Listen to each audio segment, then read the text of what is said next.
जय जय श्री सीताराम। श्री रामचरितमानस के सभी प्रेमियों को जय श्री राम। मित्रों, अभी हाल ही की मेरी ऋषिकेश यात्रा में मैंने बहुत सी पुस्तकें खरीदी और उन्हें पढ़ा। उनमें से एक पुस्तक मानस में नाम वंदना, गीता प्रेस गोरखपुर की एक पुस्तक है। ये स्वामी राम सुखदास जी की उनके दिए हुए प्रवचनों का एक संग्रह मात्र है। इस पुस्तक को पढ़ने के बाद मुझे प्रेरणा हुई कि जो ज्ञान और जो सीख मुझे इस पुस्तक को पढ़ने के बाद मिली है, वह तो हमें फेसबुक के अपने इस रामचरितमानस के पेज पर डालना तो बनता है। इसका सबसे आसान तरीका तो यही है कि अगर मैं इसको खुद पढूं और छोटे छोटे वीडियोस बना बना कर फेसबुक पर डालता रहूं और आप तक पहुंचाऊं, तो सबसे सरल रहेगा। मैं ये आशा करता हूं कि मेरे इस प्रयास से आप सब लोगों को इस पुस्तक का लाभ पहुंचेगा। आप भी इस पुस्तक को सुन पाएंगे, पढ़ पाएंगे, और मैं आशा करता हूं कि आप अपना इससे बहुत कुछ सीखेंगे और औरों को भी सिखाएंगे। मैं श्री राम जी का नाम लेकर ये कार्य प्रारंभ करता हूं। आशा है आप लोग मेरी भूल चूक को इसमें क्षमा करेंगे और इसके अंदर दिए हुए ज्ञान के ऊपर ही अपना ध्यान करेंगे। जय जय श्री सीताराम। इस पुस्तक का सबसे पहला पृष्ठ मानस में नाम वंदना पर एक दोहा लिखा है। महिमा जासु जान गनराऊ, प्रथम पूजिए नाम प्रभाऊ। इस दोहे का मतलब, क्योंकि गणेश भगवान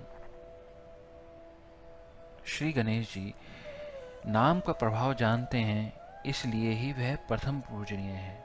तो इस दोहे के माध्यम से हमें बताया जा रहा है कि नाम का प्रभाव क्या है और हम श्री गणेश भी करते हैं। जय जय श्री सीताराम। इसके प्रथम पृष्ठ पर एक प्रार्थना है। तमेव माता च पिता तमेव, तमेव बंधु च सखा तमेव, तमेव विद्या द्रविणम तमेव, तमेव सर्वम मम देव देव। जय जय श्री सीताराम। श्री हरि नम निवेदन। श्री रामचरितमानस के बालकांड में गोस्वामी तुलसीदास जी महाराज ने बड़े सुंदर ढंग से 9 दोहों में राम नाम की वंदना करते हुए उसकी महिमा का वर्णन किया है। कुछ वर्ष पूर्व हमारे परम श्रद्धेय स्वामी जी श्री राम सुखदास जी महाराज ने इस प्रकरण पर प्रवचन दिए थे। अनेक भाई बहनों के विशेष आग्रहवश उन्हीं प्रवचनों को प्रकाशित किया जा रहा है।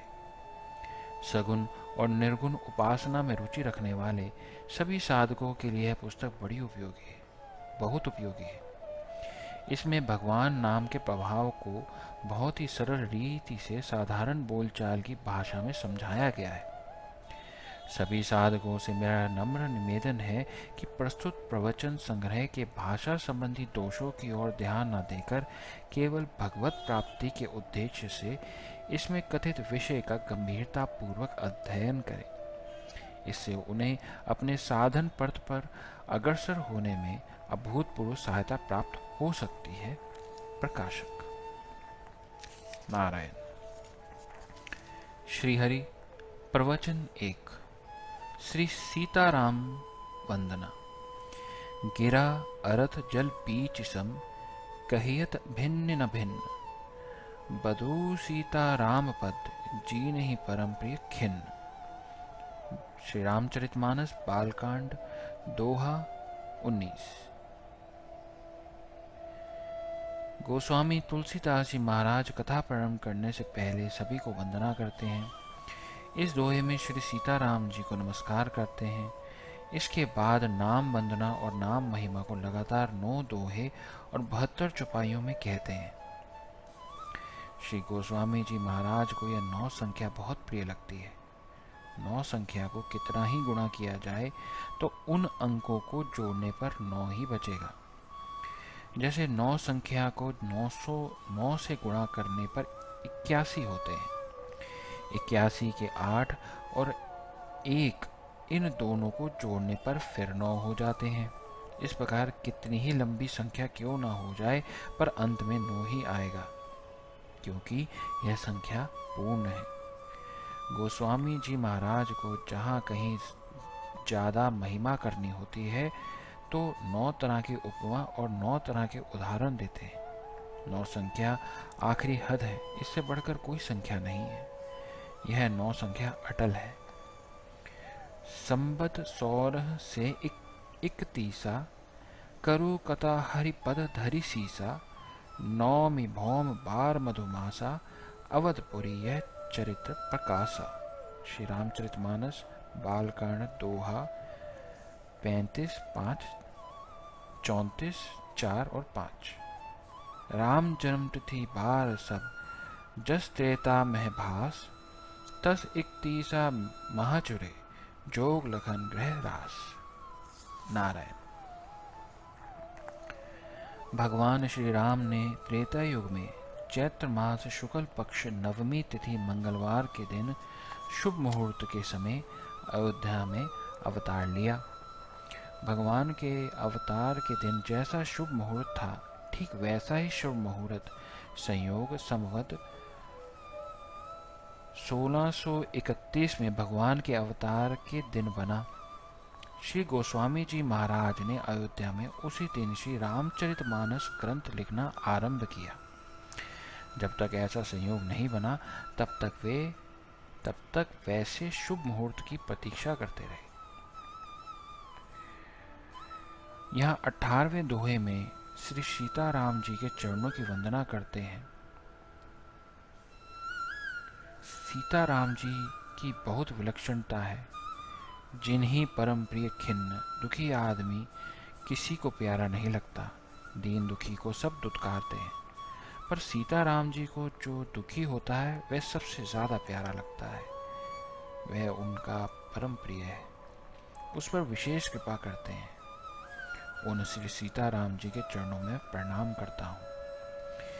श्री सीताराम जी अलग अलग नहीं हैं। इस बात को समझने के लिए 2 दृष्टांत देते हैं। जैसे गिरा अर्थ और जल बीची कहने का तात्पर्य है कि वाणी और उसका अर्थ कहने में 2 है, पर वास्तव में 2 नहीं है। वाणी से कुछ भी कहोगे तो उसका कुछ ना कुछ अर्थ होगा ही, और किसी को कुछ अर्थ समझना हो तो वाणी से ही कहा जाएगा। ऐसे परस्पर अभिन्न है। इसी तरह जल होगा तो उसकी तरंग भी होगी। तरंग और जल कहने में 2 है, पर जल से तरंग या तरंग से जल अलग नहीं है, एक ही है। गिरा और बीच यह दोनों स्त्रीलिंग है, स्त्रीलिंग पद है। अर्थ और जल ये दोनों पुल्लिंग पद है। ये दोनों दृष्टांत सीता और राम की परस्पर अभिन्नता बताने के लिए दिए गए हैं। इनका उलट पुलट करके प्रयोग किया गया है। पहले गिरा स्त्रीलिंग पद कहकर अर्थ पुल्लिंग पद कहा। यह तो ठीक है, क्योंकि पहले सीता और उसके बाद राम है। पर दूसरे उदाहरण में उलट दिया है, अर्थात जल पुल्लिंग पद पहले और उसके साथ बीच स्त्रीलिंग बाद में रखा है। इसका तात्पर्य राम सीता हुआ। इस प्रकार कहने से दोनों की अभिन्नता सिद्ध होती है। सीता राम सब लोग कहते हैं, पर राम सीता ऐसा नहीं कहते। जब भगवान के प्रति विशेष प्रेम बढ़ता है, उस समय सीता और राम भिन्न भिन्न नहीं दिखते। इस कारण किसको पहले कहें किसको पीछे कहें ये विचार नहीं रहता। तब ऐसा होता है। श्री भरत जी महाराज जब चित्रकूट जा रहे हैं तो प्रयाग में प्रवेश करते समय कहते हैं, भरत तीसरे पहर कहें कीन प्रवेश प्रयाग, कहत राम सिय उमग अनुराग। श्री रामचरितमानस अयोध्या कांड दोहा 203। प्रेम में उमंग का राम सिय कहने लगते हैं।